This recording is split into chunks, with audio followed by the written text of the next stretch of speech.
bagi orang yang berada di bulan Ramadan, maksudnya dia didatangi oleh Ramadan, kemudian Ramadan itu pergi meninggalkan dirinya, falam yughfar lahu, sekalipun puasanya, kalau bahasa puasanya sah gitu, tapi dia tidak mendapatkan ampunan Allah, seolah-olah jadi percuma gitu.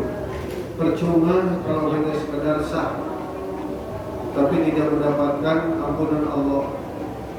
Bahkan Rasulullah sampaikan, apabila puasanya tidak mendapatkan ampunan Allah, rogima anku rojulin. Jadi alangkah celakanya orang itu. Jadi celakalah orang itu. Terus celaka itu maksudnya masuk neraka gitu.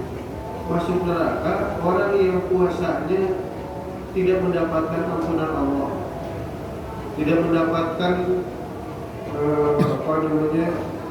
kebaikan dari Allah, hanya lapar dan dahaga. Sehingga dalam hadis tentang ampunan Allah dalam pelaksanaan ibadah pada bulan Ramadan, ada saum Ramadannya gitu kan, ada saum Ramadannya, ghufira lahu ma taqaddama min dhanbi. Ibadah saum yang bisa mengantarkan untuk mendapatkan ampunan Allah. Qiyamul Ramadan yang akan mendatangkan ampunan Allah. Bahkan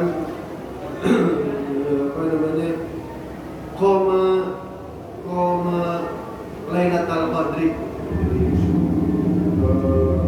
menghidupkan malam-malam Lailatul Qadar.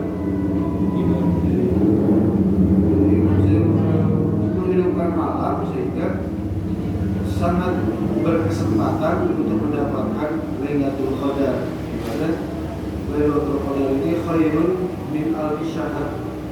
Maka ghufira lahu ma taqaddama. Orang yang sedang beribadah ya sepanjang harinya, mengkhususkan waktu-waktunya untuk beribadah, mendekatkan diri kepada Allah. Jadi seolah-olah meninggalkan dunia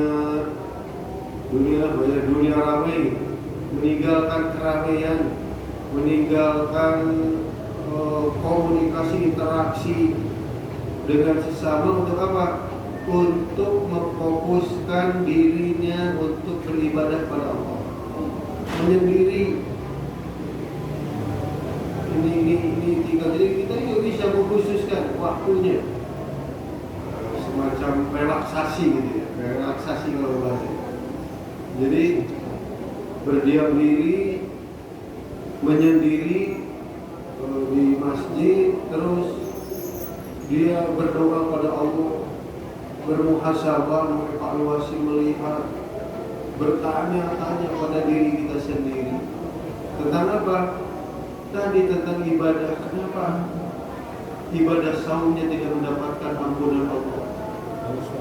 Sekalipun dia sah ibadah saumnya, tapi kalau tidak mendapatkan ampunan Allah, ini berarti ada yang salah dalam ibadah saum. Ada yang harus dilihat lagi. Bagaimana kalau Rasulullah sampaikan harus imanan wahai sahabat, dalam keadaan pelaksanaan ibadahnya sekalipun sah gitu ya, tapi harus didorong oleh semangat imanan, semangat dalam arti orientasi dalam beribadahnya hanya kepada Allah. Iman itu yakin, percaya hanya kepada Allah, tidak ada lagi orientasi lainnya gitu. Karena tidak ada kemungkinan di satu sisi dia beribadah itu ingin mendapatkan atau ditujukan kepada Allah, tapi di tengah perjalanan ada terbersit gitu ya, pikiran, keinginan, kalau saya dilihat orang, aduh senang kali gitu, pasti bangga. Ini kan terbersit. Jadi lebih bahaya lagi kalau dari awal sudah dicita-citakan bahwa ibadah saya ini gitu ya, untuk dapat pujian, untuk dapat pengakuan, untuk dapat sesuatu dari orang lain. Ini syarat bahwa ibadah itu harus imanan. Iman dalam arti ikhlas. Ikhlas artinya apa artinya ikhlas? Apa artinya ikhlas? Ikhlas itu murni. Ya. Jadi susu murni itu susu ikhlas.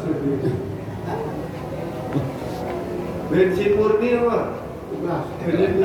Ikhlas itu murni. Apa artinya murni? Tidak campur, itu hanya itu gitu. Nah, berarti ibadah yang ikhlas itu ibadah yang murni hanya kepada Allah. Makanya kalau ada tambahan lain disebut musyrik. Apa musyrik itu? Sekutu, syirkah, ada pihak lain. Jadi ada 2 atau 3 gitu. Ini syirkah, berserikat, sekutu. Jadi yang membahayakan dalam beribadah. Jadi kan dari awal, gitu kan? Dari awal manusia diciptakan oleh Allah tujuannya untuk beribadah kepada Allah. Itu kenapa kita diciptakan oleh Allah? Tujuannya untuk beribadah. Kalau kita tidak beribadah berarti menyalahi tujuan. Nah, sehingga tujuan penciptaan kita oleh Allah untuk beribadah itu harus dirawat. Ibadahnya hanya murni kepada Allah. Kita diingatkan terus, dimotivasi terus oleh pernyataan kita dalam setiap sholatnya, ikrar kita dalam setiap sholatnya. Iya karena wudu, iya karena wudu, iya karena wudu. Ini ikrar yang dibacakan setiap rakaat. Termotivasi untuk beribadahnya dengan ikhlas. Nah, ini syarat imanan dalam beribadah. Makanya tadi ada orang yang sholat, tapi sholatnya masuk neraka. Ternyata salah satunya sholatnya alladzina hum yuraun. Jadi orang yang sholatnya dia itu ingin dilihat, tidak ikhlas. Yang kedua syaratnya imanan wahtisaban, ihtisaban, harus perlu perhitungan. Maksudnya diperhitungkan supaya ibadahnya tepat sasaran gitu. Atau mendekati ketepatan. Bahasa itu udah enak ya. Jadi berusaha untuk lebih atau supaya lebih tepat. Nah, ini dikaitkan dengan bagaimana ibadah yang tepat pada sasaran. Jadi ibadah yang sudah ditentukan, ini juklaknya, petunjuk pelaksanaannya, ini juknisnya, ini contohnya dari Nabi, ini keterangannya, ini dalilnya. Sudah jelas, terus bagaimana pelaksanaannya. Ini diperhitungkan begitu. Diperhitungkan cara pelaksanaannya. Jangan sampai masuk kategori orang yang sekedar melaksanakan. Nanti ibadahnya disebut ibadah yang lalai, sahun, gofilun. Ini bahaya lagi kalau ibadahnya tidak serius. Kalau ibadahnya hanya sekedar tertuntaskan, terbayar kewajiban, udah selesai. Udah aman, kewajiban sudah gugur, udah tenang, alhamdulillah sudah selesai semuanya. Jadi tinggal berapa hari lagi?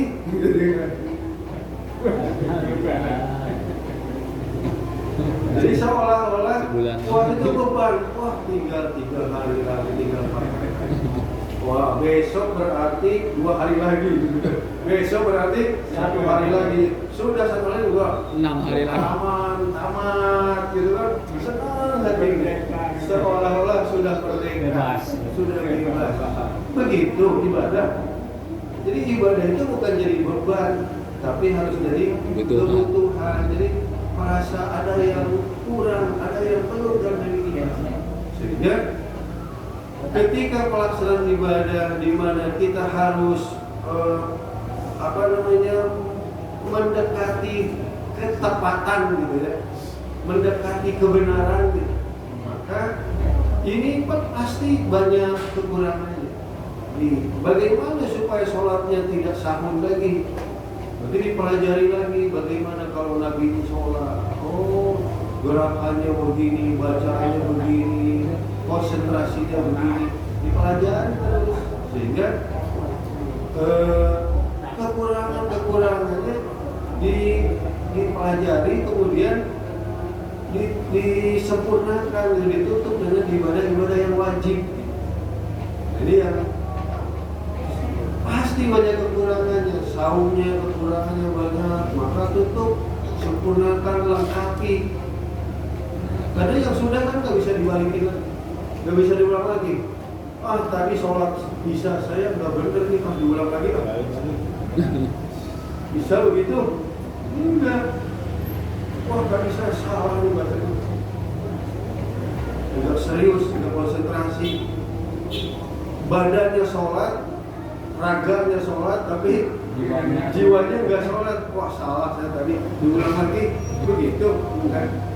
Tapi apa namanya? Ini kekurangannya harus ditutupi kan? Ditutupi dengan apa? Dengan sunnah, ibadah yang sunnah.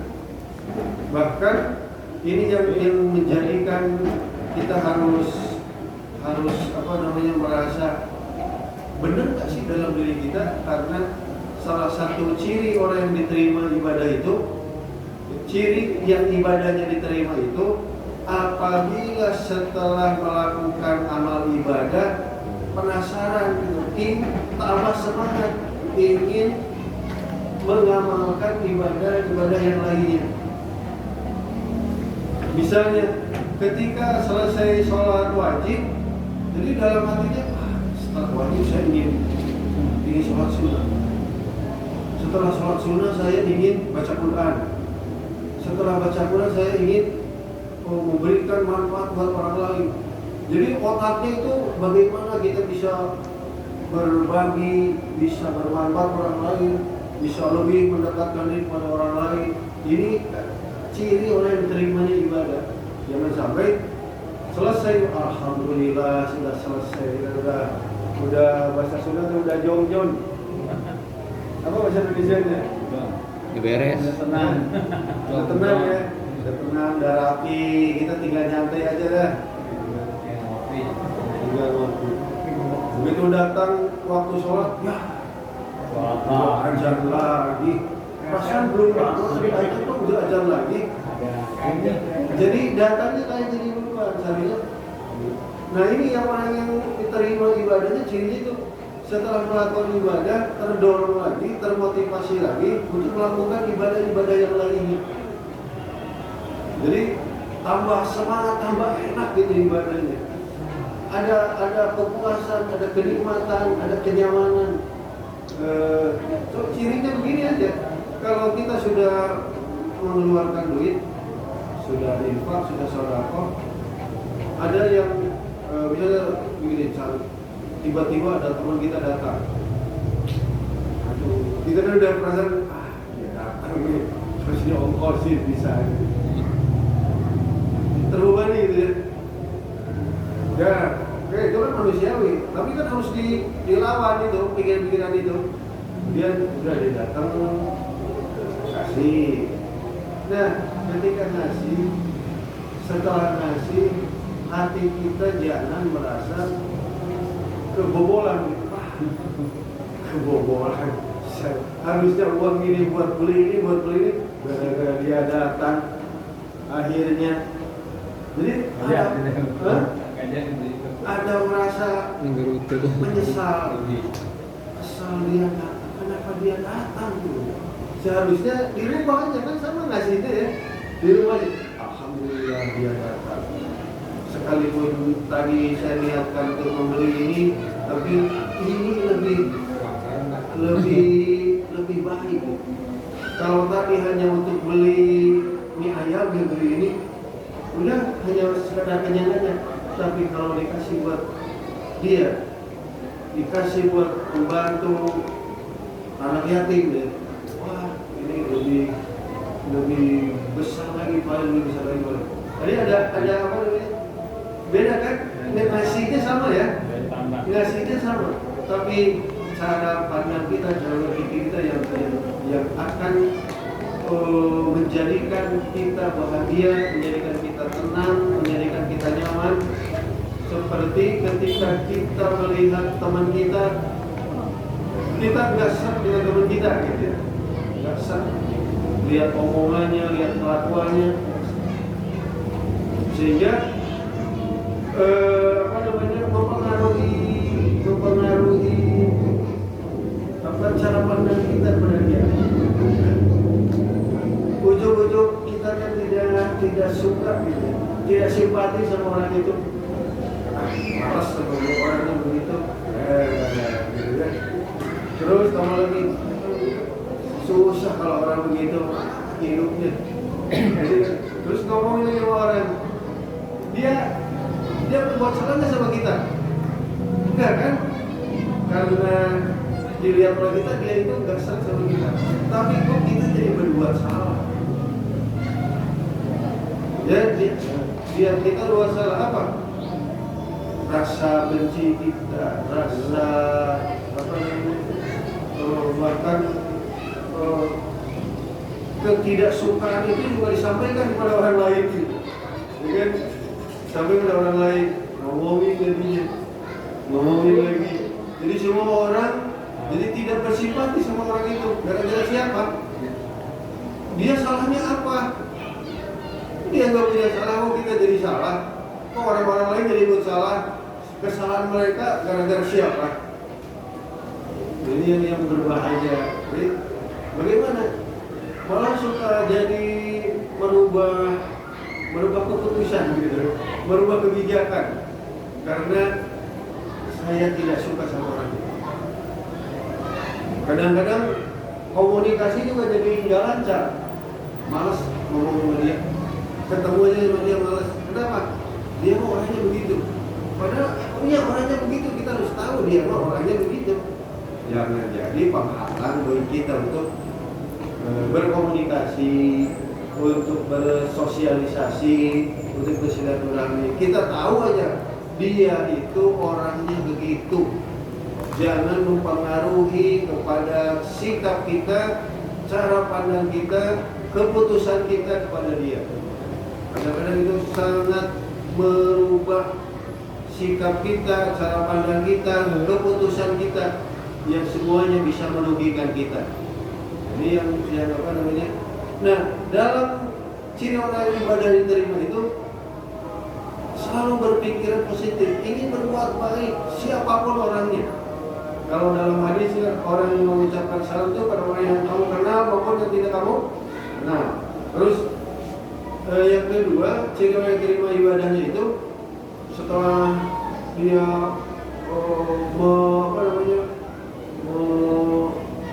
melaksanakan ibadahnya semaksimal mungkin, dalam hatinya ada perasaan khawatir.